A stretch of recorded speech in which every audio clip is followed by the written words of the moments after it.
AGM hospital Bilariya की चुंगी शहर आजमगढ़। हार्ट के स्पेशलिस्ट डॉक्टर मोहम्मद इकराम से संपर्क करें।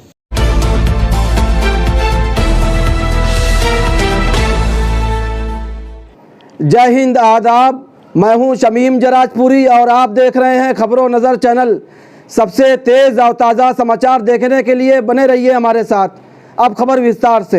समाजवादी पार्टी के राष्ट्रीय अध्यक्ष और यूपी के पूर्व मुख्यमंत्री अखिलेश यादव यूपी के जिला आजमगढ़ के दौरे पर आए और आजमगढ़ में मुख्तलिफ प्रोग्रामों में शिरकत करने के बाद मीडिया से बातचीत करते हुए क्या बातें कही हैं, आइए हम आपको दिखाते हैं और सुनाते हैं। पत्रकार साथियों, बीजेपी को 100 खून माफ है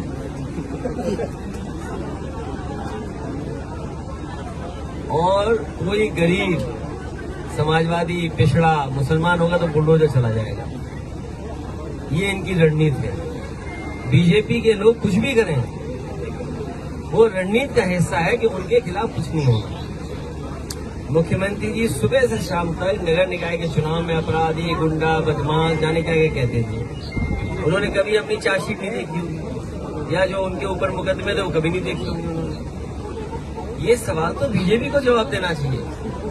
और हम तो पत्रकार साथियों से कहेंगे, जो और मुद्दों पे हंगामा काटते थे आप चैनलों पे, वो हंगामा क्यों नहीं कट रहा है?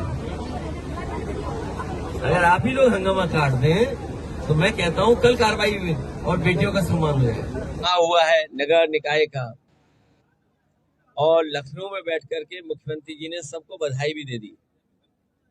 लखनऊ में बैठ करके और दिल्ली में सरकार हो उसके बाद भी कूड़े की समस्या वैसी बनी रहे, नालियों की समस्या वैसी बनी रहे, नदियों में वैसे ही नाले जुड़ते जाएं। चुनाव कूड़े का, नाली का था, जनता ने उन्हें चुन दिया है। खासकर बड़े शहरों में हमें उम्मीद है कि बड़े शहरों का कूड़ा, बड़े शहरों की नालियों का गंदा पानी हमारी माँ गंगा में और जमुना जैसी नदियां, पवित्र नदियों में नहीं बहेगा। ये कम से कम सरकार निश्चित करे। और जहां नगर पालिकाएं और टाउन एरिया में बड़े पैमाने पर समाजवादियों की जीत हुई है, पहले से ज्यादा वोट हासिल हुआ है, सभासद भी बड़ी संख्या में जीते हैं, क्योंकि ये चुनाव बहुत आमने सामने का होता है। तो कई बार आपके ही लोग नाराज होकर के दूसरी तरफ चले जाते हैं और चुनाव भी जीत जाते हैं, बाद में फिर आपके साथ आ जाते हैं। लेकिन जो मुद्दे रहे हैं वो वैसे के वैसे मुद्दे हैं। महंगाई चरम सीमा पर है, बेरोजगारी चरम सीमा पर है। आजमगढ़ के लोग भी जानते होंगे, गेहूं उनका सरकारी खरीद में नहीं गया, कोई प्राइवेट कंपनी को लाइसेंस मिला होगा आड़तियों के माध्यम। और बीजेपी की पूरी सरकार बेटी बचाओ बेटी पढ़ाओ की बातें करते थे। आज जब बेटियां और पहलवान धरने पे बैठी हैं तो इनका नारा कहाँ है, ये बताए सरकार। इनका नारा केवल इसलिए था कि नारियों से, बेटियों से वोट ले लिया जाए। वोट ले लिया, सरकार बन गई, उसके बाद सबसे ज्यादा नारियों को, बेटियों को ही अपमानित कर रहे। सरकार को सामने आकर के बेटी बचाओ के नारे को जमीनी हकीकत में बदलना हो। बंगाल की मुख्यमंत्री जी और इससे पहले नीतीश कुमार जी मुख्यमंत्री जी बिहार, और तेलंगाना के मुख्यमंत्री केसीआर साहब, इन सब से अलग अलग समय पे बात हुई है। और अगर आपको याद हो तो बिहार के मुख्यमंत्री जी ने यही स्टेटमेंट दिया था और यही राय बन रही है सभी दलों के बीच में कि जो दल जहां मजबूत है उसके नेतृत्व में चुनाव लड़ा जाए और उसी नेतृत्व को आगे कर करके और दलों को कैसे जोड़ा जा सकता है वो दिशा तय करेगा कि कौन कितनी सीटें जीतेगा उसी हिसाब। आजमगढ़ के लोगों, क्या आपका अपमान नहीं है? ये बताइए, अपमान है कि नहीं है? ये ऐसा है, ये आपको नहीं, समाजवादियों को, और इशारा करते हैं मुसलमान भाइयों को। ये हमारी संस्कृति मिली जुली है, यहाँ हम मिल करके रहे हैं, हमारी परंपराएं एक दूसरे से मिली हुई, जुड़ी हुई हैं। ये केवल नफरत की राजनीति कर रहे हैं। ये बताइए, मुख्यमंत्री जी जब अगली बार आए, हालांकि उन्होंने अपने जीवन में कभी साड़ी खरीदी नहीं खरीदी मैं नहीं जानता, हंस क्यों रहे भाई, सच बात बोल रहा हूँ।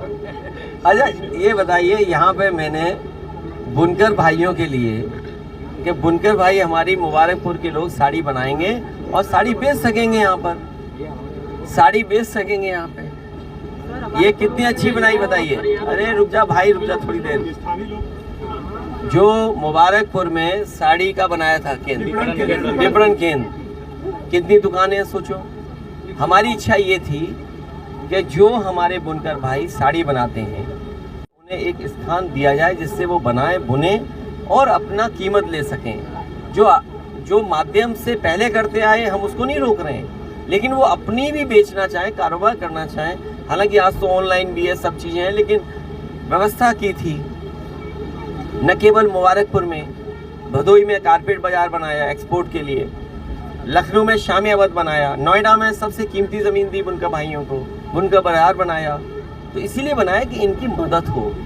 बिजली सस्ती वो छीन ली।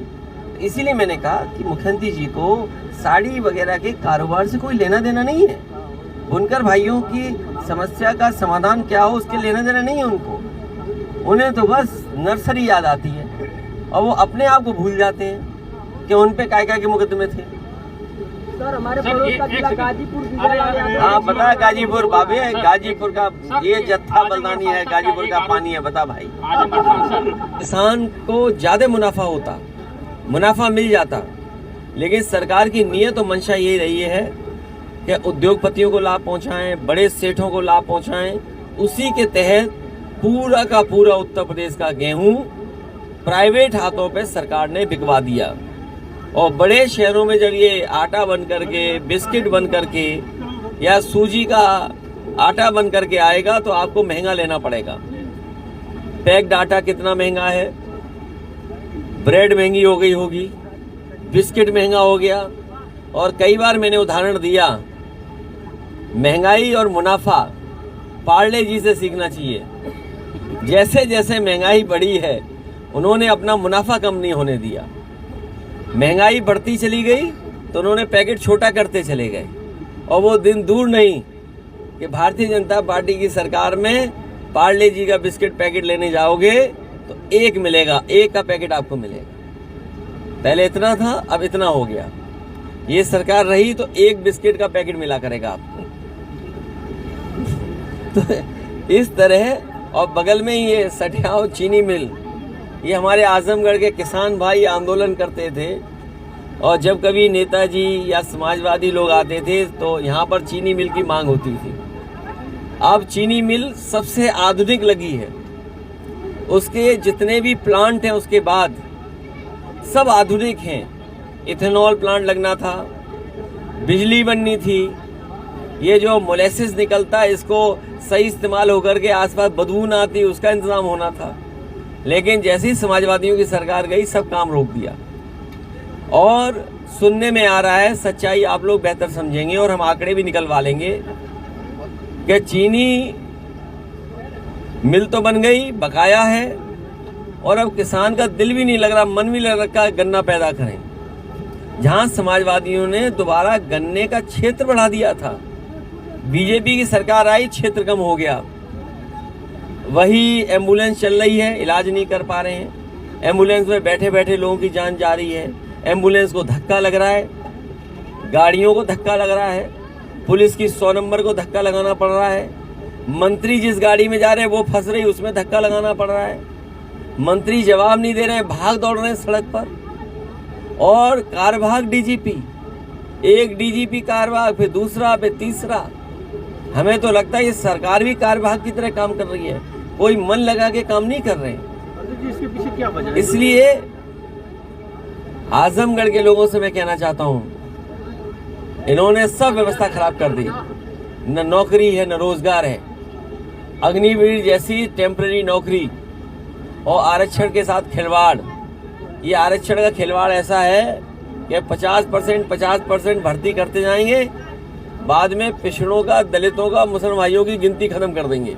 खबर और विज्ञापन के लिए संपर्क करें। आजमगढ़ की ताज़ा और तमाम खबरों को सबसे पहले देखने के लिए हमारे चैनल को सब्सक्राइब करें।